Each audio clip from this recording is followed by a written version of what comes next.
మేము అలాగే ఒక అపోహ పేరెంట్స్ లో ఉంటుంది. సమ్ టైమ్స్ మీరు చెప్తుంటారు నార్మల్ వద్దండి తనకి సీజన్ అవుతుందని చెప్పి చెప్తుంటారు, కానీ పేరెంట్స్ దానికి ఒప్పుకోరు. ఎందుకంటే డబ్బులు న్యాచురల్ డెలివరీ అంటున్నారు. సో నార్మల్ డెలివరీ అయితే డబ్బులు తక్కువ అవుతాయి, కావాలనే సిజన్ చేస్తున్నారు డాక్టర్స్ అని చెప్పి ఒక అపోహ ఉంటుంది మేడం పేరెంట్స్ లో. దీనికి ఎట్లా మీరు అవేర్నెస్ ఇస్తారు? ఎట్లాంటి టైంలో సర్జరీ తప్పదు? అంటే సిజేరియన్ కి చాలా కారణాలు ఉంటాయి. బేసికలీ అప్పుడు పాత కాలంలో డిఫరెంట్ కాజెస్ ఉండేదానికి తీసుకోవడానికి, ఇప్పుడు కాలంలో డిఫరెంట్ కాజెస్ ఉన్నాయి. ఇప్పుడు ఏంటంటే అసలు పిల్లలు పుట్టడమే చాలా కష్టం అయిపోయింది. సో వాళ్ళు అంటే ట్రీట్మెంట్స్ తీసుకొని IUI కానీ IVF ట్రీట్మెంట్స్ తీసుకొని ప్రెగ్నెన్సీ తెచ్చుకుంటున్నారు. తర్వాత ఏజ్ ఎక్కువ ఉంటుంది కదా మదర్ది.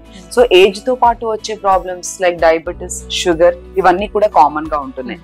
ఇలాంటి వాళ్ళల్లో ప్రత్యేకించి మళ్ళీ ఆల్రెడీ ఒక బేబీ లోపల పోవడం కానీ, అబార్షన్స్ 2-3 సార్లు అవ్వడం కానీ, ఇలాంటి వాళ్ళకి మేము సిజేరియన్ అనేది అత్యవసర పరిస్థితిలోనే అడ్వైస్ చేస్తాం. సో మీరు అంటున్నట్టు నార్మల్ డెలివరీ యూజువల్ గా పేషెంట్స్ అడుగుతారు స్టార్టింగ్, కానీ మేము కూడా నార్మల్ కే చెప్తుంటాము. కానీ నేను నా ప్రత్యేకంగా నా ప్రాక్టీస్ లో చూసిన ట్రెండ్ ఏంటంటే, ఏదైతే 9 నెలలకు వస్తుంటారో సడన్ గా వాళ్ళలో మార్పు జరుగుతుంటది.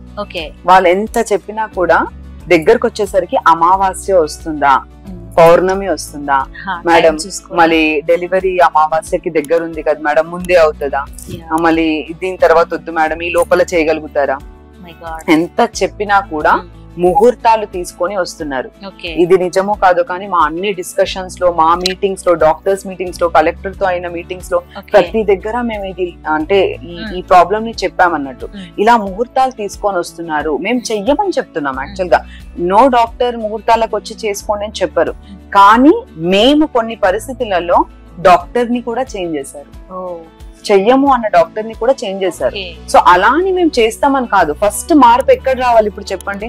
సొసైటీలో రావాలి, సమాజంలో రావాలి. అంటే ప్రతిదాన్ని డాక్టర్స్ కి ఫోకస్ చేస్తే కష్టము. ఇన్ని చేంజెస్ వచ్చినప్పుడు, ఇంత ముహూర్తాలను నమ్ముతున్నప్పుడు ఒక డాక్టర్ ఏం చేయగలుగుతుంది? ప్రెషర్ బిల్డప్ అయిపోతుంది. ఇంకొకటి ఏంటంటే, ఏదన్నా ఇప్పుడు ఫర్ ఎగ్జాంపుల్ టైం కి ఆగమని చెప్పాము నార్మల్ డెలివరీకి, బీపీ స్టార్ట్ అయింది అనుకో, మేడం మేము చెప్పాము కదా అప్పుడు డెలివరీ చేయమని, ఇప్పుడు మీరే ఆగారు, బీపీ వచ్చింది, ఇప్పుడు బేబీ బాగాలేదంటున్నారు.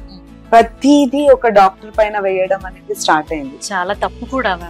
అలా అంటే మేము ఇది చెప్పలేకపోతున్నాం, కానీ అండ్ యాజ్ ఎ గైనకాలజిస్ట్ ఇప్పుడు ప్రతి దగ్గర స్ట్రెస్ పెరిగిందండి. ఎందుకంటే వాటికి ఆన్సర్స్ చెప్పలేకపోతున్నాము. పేషెంట్సే ట్రీట్మెంట్ కావాలి ఇట్లాంటిది అన్నట్టు వస్తున్నారు. సో ఫస్ట్ వాళ్ళల్లో మార్పు రావాలి. ఓకే, ఇంకోటి నార్మల్ డెలివరీ ఎప్పుడు కూడా ఈజీ కాదు. అంటే ఇది ఏదో ఈజీ, వాళ్ళు కూడా ఏమనుకుంటారంటే నార్మల్ డెలివరీ అంటే ఈజీ కదా, తక్కువ చార్జ్ కదా, అలా కూడా మంచిగా ఉంటది, అదే చెప్తున్నాము. కానీ ఫిజికల్ యాక్టివిటీ కూడా పేరెంట్స్ పెంచాలి వాళ్ళలో. ప్రెగ్నెన్సీ వచ్చింది కదా అనేసి కంటిన్యూస్ గా కూర్చోబెట్టడం, కింద కూడా కూర్చోరు. నేను ఫస్ట్ నా ప్రెగ్నెంట్ పేషెంట్ వచ్చినప్పుడు నేను అదే చెప్తాను, మీరు కింద కూర్చోండి. కింద ఎందుకు కూర్చోవట్లేదు? జస్ట్ స్టిఫ్ గా కూర్చోవడం, ఎక్కడికి వెళ్ళకపోవడం, వాకింగ్ చేయకపోవడం, కాల్ కింద కూడా జస్ట్ అలా పెట్టుకొని టీవీయే చూడడం. అసలు స్టెప్స్ కూడా ఎక్కాలా వద్దా అనే డౌట్ కూడా ఉంటుంది. ఎక్కనప్పుడు మీరు డెలివరీ చాలా నిజంగా చెప్పాలంటే దానికి చాలా స్ట్రెంగ్త్ కావాలి. స్ట్రెంగ్త్ తో పుష్ చేయాలి. ఆ స్ట్రెంగ్త్ వీళ్ళకి ఎలా వస్తుంది? మొత్తం లెగ్స్ అంతా ఫ్లెక్స్ చేయాలి. ఎలా ఫ్లెక్స్ చేస్తారు? మీరే చూడండి, మనం కార్ లో 2 గంటలు కూర్చొని దిగేటప్పుడు కాళ్ళు నొప్పులు ఉంటాయి. మీరు 9 నెలలు వాళ్ళని అలా కూర్చోపెట్టి సడన్ గా ముక్కండి అంటే, కాళ్ళు ఫ్లెక్స్ చేయండి, డెలివరీ చేయండి అంటే వాళ్ళందరికి ఇబ్బంది అవుతుంది. సో ఫస్ట్ ఎక్సర్సైజ్ చేయడం, నార్మల్ గా ఉండడం స్టార్ట్ చేయండి. అప్పుడు ప్రెగ్నెన్సీకి చాలా ఈజీగా ఉంటుంది. టైం వరకు వెయిట్ చేయడం, ఈ 2 పాటించారనుకోండి ఖచ్చితంగా నార్మల్ డెలివరీ రేట్ పెరుగుతుంది.